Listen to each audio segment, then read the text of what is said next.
Hey everyone, it's a bright and beautiful Tuesday morning. I'm actually about to head off to Australia. My flight leaves in like 10 hours. I'm going to Ozcraft this weekend, but that's not what this video is about. I quickly just booted up the video camera because the StarCraft 2 future has been announced, okay? Like for the next 3 years.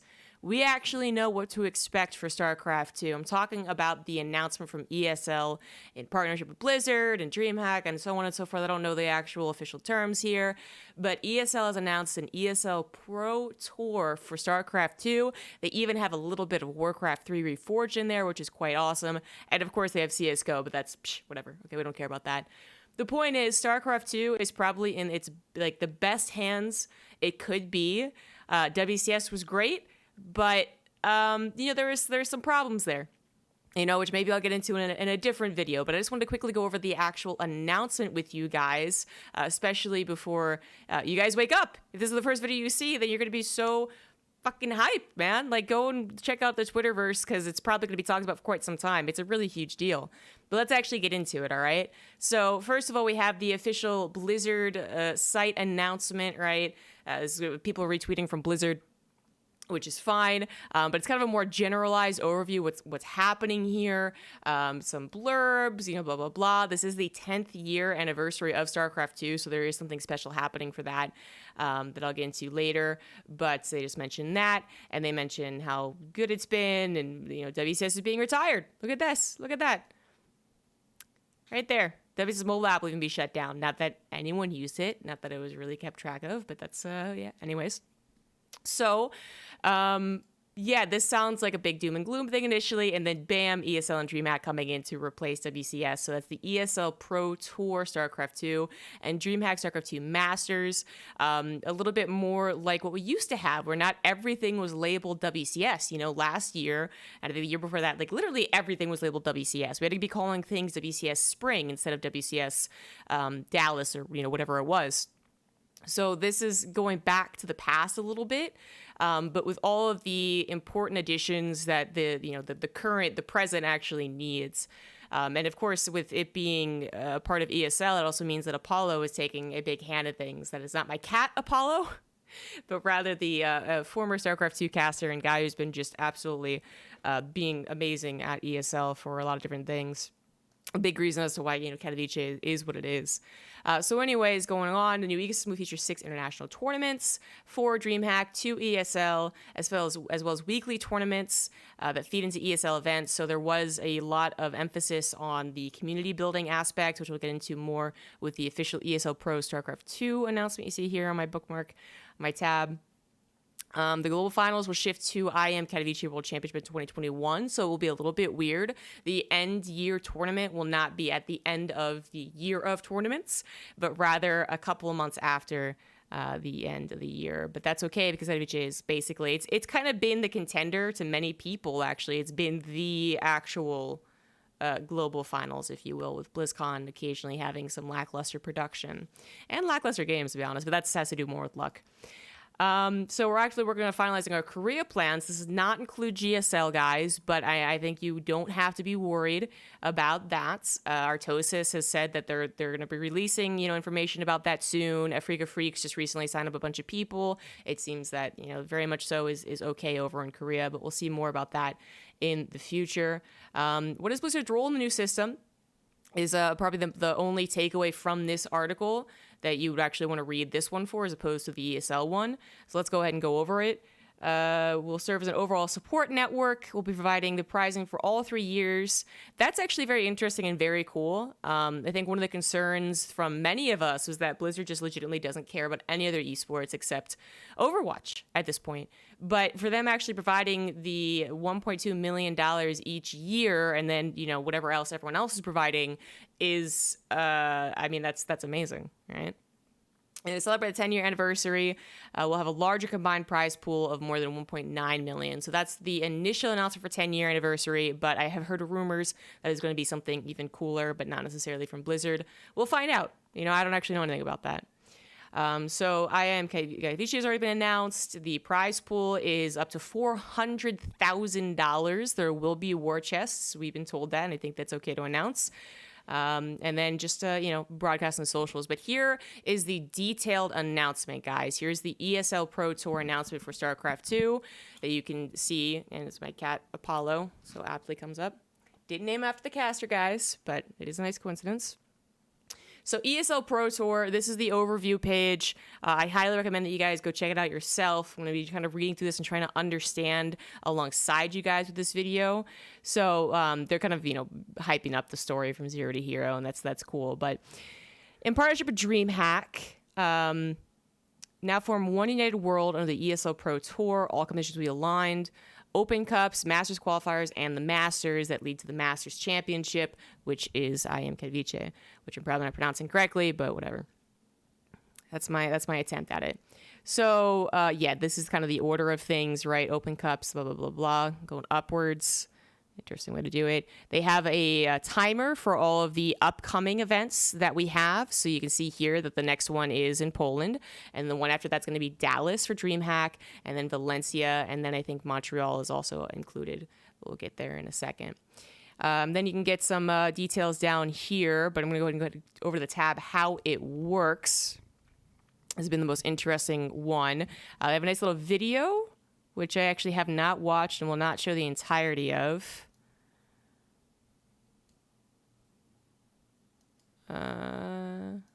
Pretty casual overview. You guys can check that out. So all points gathered to the road to QAJ, which is the global finals, if you will count towards the Master Championship 2021. Will be directly invited. Winner of each tournament will be directly invited. So the winner of each of these tournaments will be directly invited, much like the WCS system, which is great. Seems like we have 2 unannounced ones, which I think I might know what they are, but I'm not sure. We're going to find out. But then, as you can see, Montreal was included in that. Thank God I didn't spoil that. So those all get directly invited, which is great. And then there's a point system, and this is where things get really interesting. This just tells you how many points, and the Korean Leagues is blocked out right now. So Open Cups, there's a lot of talk about the community involvement of StarCraft 2. And there's also been a lot of want from the community to have a more active presence in WCS. There was a couple of attempts at summits to be like, hey, is there any chance we can get this long running tournament to have just a couple of WCS points? And it was always a no because of, legality and stuff. So I think that's always been a desire, but it's just always been difficult to do. So I think these are attempts to do that. Will allow players based in every region to participate. They're going to be 10 points toward the ESL Pro Tour ranking and $100 in prize money. Each tournament, each region, each week. So it's a lot of tournaments. Yeah, that's good. I'm going to guess then that it means that it is like the WCS system where people get a direct invite if they win, but then they also are fighting over points, which has been a great system. Certainly hypes it up.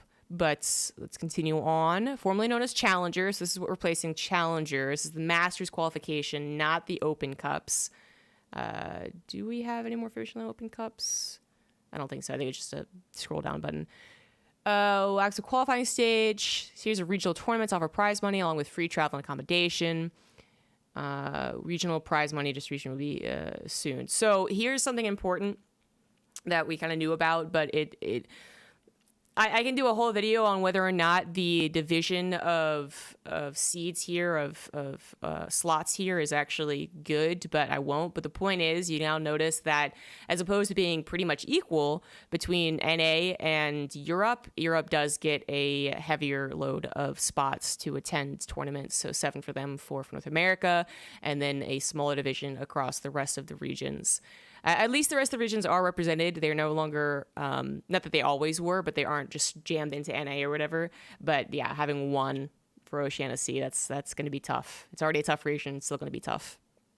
So just like Challenger, it seems like. I don't know anything about studio production for that. And I'm not even sure they do. I think if they could, they would. They want to make this like a really nice tournament. But, it doesn't always work out that way.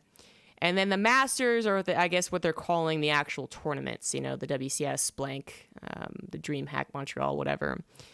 They'll range from 16 to 80 player tournaments. They're split into 2, Pro Tour and Pro Tour Global events. Okay, so featuring from Pro Tour and Korean Leagues. We're going to have 2, they're split into 2. Okay, I'm not sure, but I think there's going to be 2 international events. But we'll directly qualify. We already went over that. Identical to the 2019 system. If you guys were watching ESL Pro Tour, I suppose, which I was not because it was CSGO. Triple group stage into the knockout bracket. I think this is also going to be, this is a lot like what WCS had for 2018, and then they changed it a bit for 2019, I think is what it was. But anyways, you're kind of going back to the classic style of knockout groups, I think. Obviously 3 stages.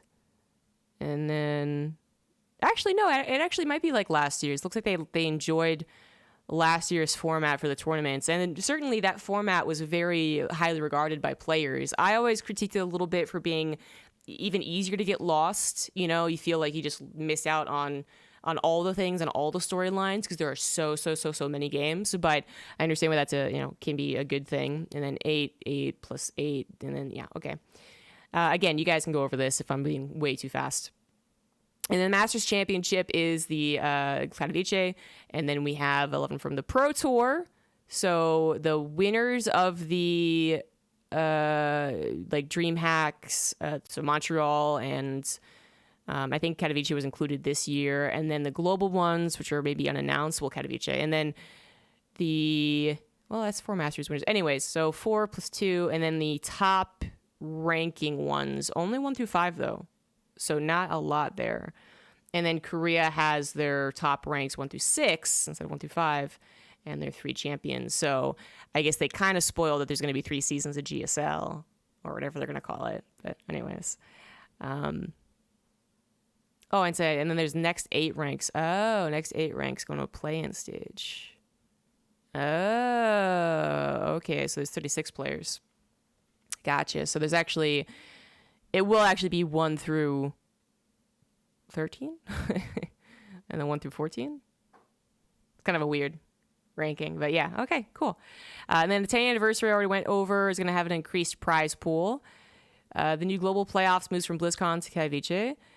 Now it's expected to be about 18 versus 18. Very cool. 3-year commitment. The biggest thing here is that we have this format for 3 years, and Apollo has been answering questions on Twitter, guys, and he says that there is he's totally open to having more tournament organizers included in this. Maybe not as far as being a main stop, but maybe getting some points, or just at the very least being saying yes, please do a StarCraft 2 tournament, which has been a little iffy with Blizzard in the past. So that's all good news. And then prize pool and point system has been reworked and rebalanced for a more detailed flatter system, which I don't know what that means, but I'm guessing they think this is better for the players. And then regional competition will continue as well, so along the challenger line. And then we have, of course, coming in 2 months, guys. We already have Katowice coming, so make sure to get your tickets if you can go. And that just about covers it seems. Some more details about the rankings. I don't think we really need to read this so much. Yeah, looks like that's maybe where we're going to find the rankings. And then the events. There you go. And you got a schedule for Katowice and Dallas, which is cool. Really excited to go back to Texas. Not as cool as Austin, I'm guessing, but I would love to go back to Texas and go to Dallas. And then Valencia and Montreal are so far the announced ones. And you can see here, this is, I guess, going to be something else. It's not Katowice. So one more tournament will happen in 2021, which is a little weird, but it happens, right? And I think that just about covers it. I think we did it, guys.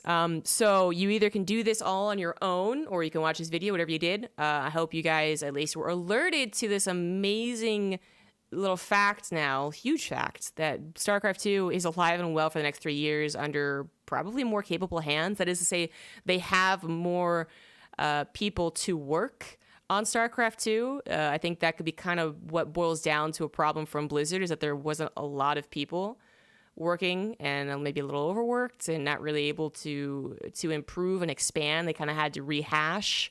They tried their best, but I think with this new development here, we're going to see a lot of passion and a lot of people working on a project and a lot of good ideas.